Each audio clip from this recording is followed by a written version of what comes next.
Hello po, kamusta po ang lahat? Nagbabalik po muli ang inyong katambay. Si Katambay Manong po para po magkomento po sa inyo mga kababayan. Sana po nasa mabuti po tayong kalagayan. Magandang umaga po, tanghali, hapon, gabi, madaling araw po sa atin lahat. Saan man sulok ng ating bansa o mundo tayo naroon, ay naway maingatan po tayong lahat mga katambay. Umpisa na po natin. Komentuhan po natin ito mga katambay. Ito pong inilabas na pahayag po mga katambay, balita. Lalong-lalo po dito po sa ICC mga tambay. Ang Amerika po ay nag-sanction na naman. Di po ba? Nag-sanction na po doon sa pinaka-chief, pinaka-head po nila na si Karim Khan. Ngayon naman po, isa na naman pong judges sa dating Pangulong Duterte. Tumatayo pong judge o ay binigyan na rin po, pinatawan po ng sanction mga tambay ng Amerika. Ito pong ICC judge na si Rainey Adelaide Sophie, si Alapani Gansu o si Rainey Adelaide Sophie Alapani Gansu.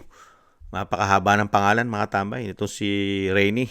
Pakinggan po natin ang balita mga katambay at komentuhan po natin ang ginawa pong sanction ng Amerika. Rosalie, ano yung detalye sa sanksyon na ito? Aga inanunsyo ni United States Secretary of State Marco Rubio ang pagpapataw ng sanctions laban sa 4 na judges ng International Criminal Court o ICC at kabilang rito ang isa sa judges na may hawak sa kasong Crimes Against Humanity laban kay dating Pangulong Rodrigo Duterte, partikular na si Rain Adelaide Sophie Alapini Gansu. Ang 3 iba pang may sanctions ay sina Solomi Balungi Bosa, Luz del Carmen Ibanez Carranza at Betty Holler. Ayon kay Marco Rubio, U.S. Secretary of State, ipinataw ang sanctions ng Estados Unidos dahil sa direktang may kaugnayan umano ang mga individual na ito sa mga hakbang ng ICC para makapagsagawa ng investigasyon, aresto, detensyon sa mga mamamayan ng Estados Unidos o Israel nang walang pahintulot ng dalawang bansa. Kapwa hindi kasapi sa Rome Statute ang Israel at Estados Unidos. Ginawa ang hakbang kasunod ng ICC arrest warrant laban kay Israeli Prime Minister Benjamin Netanyahu. Dagdag pa ni U.S. Secretary of State Rubio, politicized o namumulitika umano ang ICC. Maliri ng claims o pahayag nitong may lubos itong kapangyarihan para makapagsagawa ng investigasyon, maghain ng mga kaso at i-prosecute ang mga mamamayan ng Estados Unidos at mga kaalyado nito. Pag-abuso umano ito sa kapangyarihan at panghihimasok sa sovereignty at national security ng Amerika. Bago ito, nauna nang nagpataw ng sanksyon ng Estados Unidos laban kay ICC's Chief Prosecutor Karim Khan. Dahilan para mawalan ito ng access sa kanyang email at naka-freeze na rin ang kanyang bank accounts. Balik sa iyo, Aga. Yan mga tambay, yan po ang sinasapit po ngayon ng ICC dahil po nagagamit po sa politika ang ICC, mga kabayan. Ayan, nagkakaproblema na po, pati po ang kanilang asset, ang kanilang bank account, kasama na po ito, dalawa na po. Dalawa na po sa lumilitis po sa dating Pangulong Duterte, mga tambay. Una po, yung kanilang chief na si Karim Khan, may problema na po dahil may issue po yan about po may scandal po sa sex scandal po yan, mga tambay. Nililitis po yan ng United Nations. Si Karim Khan. At ito po, nadagdagan na naman po, ito pong itim na judge na si Rainey Adelaide Sophie Alapini Gansu. Matindi po mga tambay, di ba? Dahil alam naman po natin hindi naman po tangat bobo ang mga Pilipino at gago. Alam po natin ito ay politika, lalong-lalo ang ginawa kay dating Pangulong Duterte. Nakita nyo po, wala nga sa soberenya nila eh. Wala, di ba? Wala eh. Walang jurisdiction sa Amerika saka sa Israel ang ICC. Di po ba nagagamit nga po sa politika? Yan din po ang mismong tahasang sinasabi ng Amerika. Masyadong manghimasok dahil nga nagagamit sila sa politika. At yung soberenya po ng bansa ay ayaw na Amerika na ito yung panghimasukan nila. Dahil nababastos nga eh. Kaya lang sa ating bansa, okay lang na mabastos at pagtawanan tayo sa buong mundo ng ating soberenya ay nasasakop na at nakuha na ng International Criminal Court, lalong-lalo ang ating judicial system. Hindi kaya, nagtatanong na si Kamanong, nakita nyo po, Nakakarma. Karma. Hindi po ba ito karma, mga kababayan? Kahit po sabihin natin sila ay nagkakamal ngayon ng salapi. Dahil meron po yatang involved na pera yata dyan sa ICC. Katulad po ng ginawa nila kay dating Pangulong Duterte na mismo ang bansa pa natin na naghatid dyan. Gaano naman kaya kalaking pera kaya ang ibinigay ng ating bansa dyan kaya? Gaano naman kaya kalaki? Dahil mismo ang Amerika nasasabi, nagagamit sa politika yan. Di ba? Pati pera. Kaya nga naka-freeze pati pera nila. Naka-freeze. Hindi nila ngayon magagalaw ang mga asset nila. Lalong-lalo itong dalawa. Itong dalawa na lumilitis daw sa dating Pangulong Duterte. Si Karim ka, temporary nag-leave po yan dahil may kaso po yan Di ba? Pero itong isa, itong si Rene, mga tama, itong itim na babae, naka-freeze na rin po ang kanyang ari-arian, ang kanyang asset. Mga kabayan, yan po ang sinasabi po natin. Pagka po ang ginagawa po ninyo ay hindi makatotohanan, may karma po yan. Di po ba? May karma yan. Kaya po hindi malayong dumating ang panahon dahil lumalabas naman po yung balik. Pagka kasi nagtanim ka ng masama, masama rin ang aanihin mo. Pagka nagtanim ka ng mabuti, mabuti rin ang aanihin mo.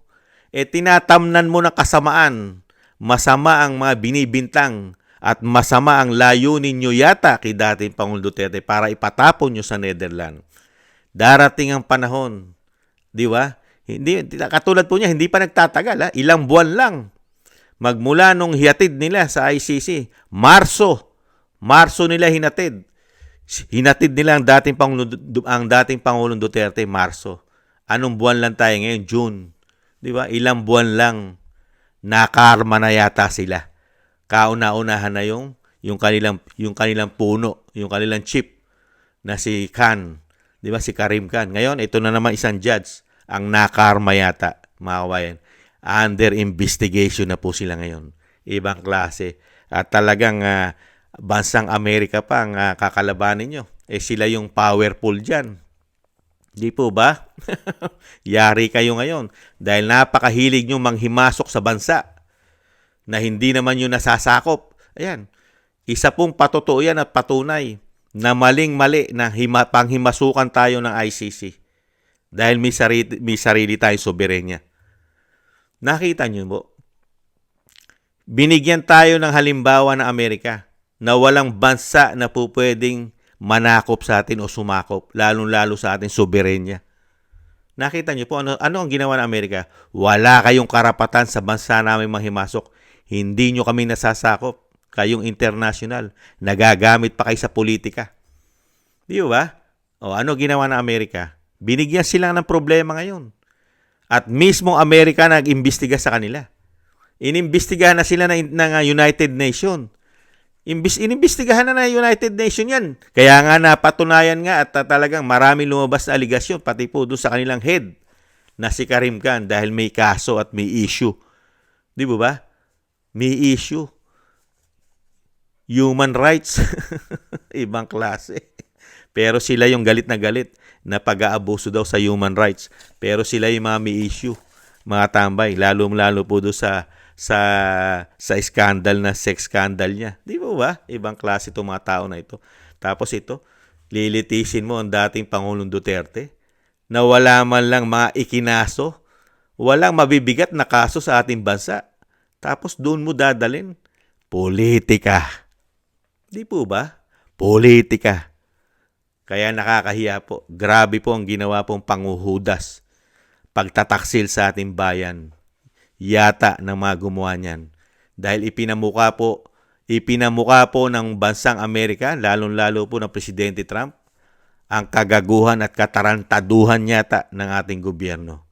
Pinahina mo ang ating soberenya. Pinahina mo at ginawa mong katatawanan sa buong mundo. Dahil mismo ang Amerika, kahit Israel, hindi magpapasakop dito sa ICC na nagagamit sa politika. Pera-pera lang yata ang labanan dyan. Pera-pera. Pagka meron kang gustong pabagsakin na leader lalong-lalo kung gagamitan ng pera yata, ay talagang kakagatin yata ng ICC mga tambay dahil sa pera. Yan, magkakasunod-sunod na po ang problema niyan. Mga kabayan, maraming salamat, nagpapasalamat po tayo, lalong-lalo po si Kamanong. Nagpapasalamat po tayo kay President Trump. Dahil kung nakikita ni President Trump ang ginagawa ng ICC, ng International Criminal Court. Nakikita po niya. Kaya po, ngayon po, unti-unti na pong nahuhubaran, nabubunyag na po. Nabubunyag na po ang gawain at sekreto ng International Criminal Court na pinagkatiwalaan po ng binagoong ang Pilipinas para po, para dalhin, kidnapin yata nila ang dating Pangulong Duterte na ginamitan pa ng sarili nating eroplano sa ating bansa at ginastosan ng limpak-limpak yatang salapian. Mga kababayan, ibang klase, no? Kahiya-hiya. Yan, lumalabas na po ang kahihiya ng presidente natin, mga tambay. Kahiya-hiya ang ating presidente lumalabas. Dahil mismo ang Amerika na ang nagsasabi. Amerika na nagsasabi na talagang ICC ay nagagamit sa politika. At pera-pera lang yata yan, mga yan. Diyan pa tayo ngayon nagtitiwala. Nakita niyo po, diyan pa nagtitiwala ang gobyerno natin, pati ang ating justice system, pati ang ating DOJ. Tiwalang-tiwala sa ICC ang DOJ. Dahil kasama po sila yata sa nagplano na kidnapping dyan. Di umano. Di ba? Kaya mas nagtitiwala pa ang ating DOJ dito sa ICC na malaki ang problema at natutuklasan na at lumalabas na ang kanilang baho itong international. Pero tayo, hangang-hanga pa. Hindi naman tayo hanga dyan. Sila lang. Never humanga si Kamanong dyan sa ICC. Mas hanga si Kamanong sa ating judicial. Mas magagaling ang ating korte. Mas magagaling ang ating mga judge. Mas magagaling ang ating mga abogado rito sa ating bansa. Hindi naman lahat, pero maraming magaling. Dahil yung ibang abogado natin, di umano, nababayaran din yata at nasusuhulan. Marami po tayo kasi nakikita niyan lalo-lalo sa gobyerno, yung mga abogado. Meron pa nga nagsasalita, abogado raw siya. Yung mahilig po sa fake news yata. Yung mahilig sa fake news, abogado yun mga kababayan Pero nagiging bobo po. Nagiging bobo sa pakinabang yata, mga tambay, lalong pag naupo na sa gobyerno. Kahit ang mali, nagiging itinatama na. Unbelievable, mga kababayan. Kaya yan, magkakasunod-sunod na po yan. Magkakasunod-sunod na po ang problema ng ICC. Marami na po yan. Marami na po silang pinatawan. Nauna po yung kanilang head, yung kanilang chief na si Karim Khan. Ito, 4 po ito. Mga katambay, isa nga po rito yung lumilitis kay dating Pangulong Duterte, si Reynie. At nahandito pa sila Solomi. Meron pa si Luz del Carmen at si Betty Holler. 4 po itong sinampahan po ng US na sanction against the crime sa itong mga International Criminal Court. Iba na po, 5 na po yan, mga tambay. 5 na po sa mga ICC judge ang binibigyan po ng sanction ng parusa ng Amerika. Under investigation po at naka-freeze po lahat ang kanilang asset. Nakita nyo po, sunod-sunod na po yan. Yan yung sinasabing karma. Kaya po itong ginawa nila kay dating Pangulong Duterte ay bistadong-bistado po ito sa buong mundo. Pati po ang malalaking bansa, alam nila na pinulitika lang po ang dating Pangulong Duterte. Dahil mismo yung malalaking bansa katulad ng Amerika ang nagsasabi, nagagamit yan sa politika. Pagka meron silang gustong pabagsakin, mga kabayan, pera-pera lang yata. Pera-pera lang. Gagamitin mo lang ang ICC yata. Pera-pera lang. At susunod na sa'yo sa gusto mong mangyari doon sa pinababagsak mo. Ganyan kaya ang nangyari kay dating Pangulong Duterte? Pera-pera lang? Dahil napakalakas na politiko, napakalakas na politiko sa ating bansa ang pamilya Duterte na never matalo sa panahon natin ngayon. Sa ating panahon ay hindi matatalo. Lalo-lalo na kung ang mga kalaban ay galing lang sa kanilang alyansa, malabo pa sa sabaw ng pusit yan. pagka ang nagsabi ay yung convicted ng child abuse na si Franz Castro. Malabo silang manalo. Paninira at pagpapabagsak lang ang kaya nilang gawin para ito'y matalo. Di ba? Impeachment, ipatapon sa dahig, lahat ng kaalyado bigyan ng problema. Di ba? Mga kababayan? Kaya dito, kahiya-hiya. Sa bagay, tanggap na tanggap naman po ng Pangulo ng Bansa yung kahihiyan eh. Yung kahihiyan nga po niya sa issue ng pulburon at coke, ayaw nga niyang tuldukan eh. Dahil sanay na sanay siya sa kahihiyan. Tanggap na tanggap niya lahat ang ginawa niyang kahihiyan yata at kapalpakan dahil sa politika. Dahil sa pagiging ganid yata, greedy, swapang sa kapangyarihan na sinasabi ng Vice President. Nung makabalik sila sa kapangyarihan, ayaw nang mawala nila ito sa kanila. Lalong-lalo ang pera, mga tambay, kapangyarihan at may bonus pa raw pong pulburon at coke. Ibang klase po, no? Ganyan po sila kagahaman yata sa kapangyarihan. At least, nabunyag po sila. Ganun po pala talaga ang kanilang history. History po pala nila pagdating sa kapangyarihan. Mga kabayan, ibang klase pala sila sa kapangyarihan. Kala po natin yan po kwento-kwentong paninira lang pala. Hindi pala. Totoo pala, pagdating sa kapangyarihan, pag naibigay mo na sa kanila, ayaw na pala nila itong mawala sa kanila. Ganun po pala. Unbelievable. Ayan po mga tambay. Yan po. Nakakarma na po ang ICC.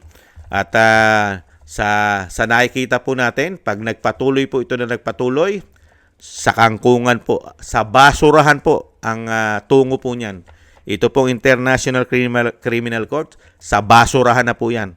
At wala na po magtitiwala dyan. Dahil kung ang Amerika ay hindi nagtitiwala dyan, marami na po susunod na kaalyado ng Amerika ang hindi po magtitiwala riyan sa ICC. Babagsak na po yan mga tambay. Mabubuwag na po yan. Sa mga darating na panahon, wala na po makukuha yan. Mabubuwag na po yan. Dahil ginagamit na po nila sa politika, mga kababayan. Napakahirap banggain ng Amerika. Ang Amerika pa ang babanggain mo, lalo kang mapupunta sa basurahan itong ICC. Kaya po ito, lalo pong nahayag na talagang pamumulitika ang ginawa nila sa dating Pangulong Duterte. Nahayag po. Bistadong-bistado na po yata ngayon ang ginawa ng ang ating pamahalaan. Lalong-lalo ang nakaupo ngayon. Bistado kayo. Binggong-bingo kayo. At ang tanong, kailan kaya naman ang karma di umano nila? Nakakarma na mga ICC judges, sila naman kaya na gumawa ng katarantaduan, paghuhudas, pagwawalangya, pagtitraidor sa ating bansa at ating dating Pangulong Duterte. Kailan naman kaya ang sinasabi na karma naman nila, mga kababayan? Nagtatanong lang si Kamanong. Maraming salamat po mga kababayan sa nagusto po ng Tambayang Mga Kabayan sa YouTube at TikTok. At thank you rin po sa ating mga taga-subaybay. Maraming salamat po sa inyo mga kababayan. At syempre po, thank you rin po sa ating mga subscribers. Maraming salamat po. Mga subscribers po natin, thank you po sa inyong lahat. Mabuhay po kayo. Thank you rin po sa mga nagbibigay po ng biyaya. Shoutout po. Kingston 123 ng Hong Kong. Eric Hershio ng Canada. Jake Yahut 4531 ng Maisog, California, USA. Gina Ray Solid DDS ng Berlin, Germany. Julieta Silona ng Sydney, Australia. Baby Roman, Ate Isa ng Cagayan. Jem Aris ng United Arab Emirates. Jobilin Watanabe ng Japan. Ako si Pilam, Ani Joe. Teodorico Erguisa Jr., si Arpel Villacorta. Wills Bubbles 5697. Rosalina si Rosalina Team 888. Michelle Yamaguchi Vlog. Si Michelle Yamaguchi Vlog. Thank you po sa inyong lahat mga kababayan. At syempre po, shoutout po kay Noel Escandor. Shoutout po, Sir Noel Escandor. Mabuhay po kayo. Thank you po. At thank you rin po sa mga nagko-comment, like, share, and subscribe. At syempre po, yung panalangin at dasal, huwag po natin kalimutan. Isama po natin sa panalangin at dasal na maingatan po ang pamilya Duterte. At makabalik na po sa lalong mabilis ang dating Pangulong Duterte na napolitika po masyado ng ICC at gamit pa yata ang ating gobyerno. Makabalik na po sana. At tayo rin po mga tambay, ingat-ingat po. Doble ingat po tayo. Napakahirap na po ng panahon natin ngayon. Kasama na naman po natin lahat. Yung dating kahit papaano, 6 na taon tayong nailigtas. Mga tambay, Ngayon, kasama na naman natin silang lahat. Dumami na naman ang addictus, pulburon, nandiyan pa mga kriminal, makakaliwa, mapakarami mga tambay. Ibang klase po. Ingat-ingat po mga tambay. Sa muli po, paalam po muna. Bye-bye.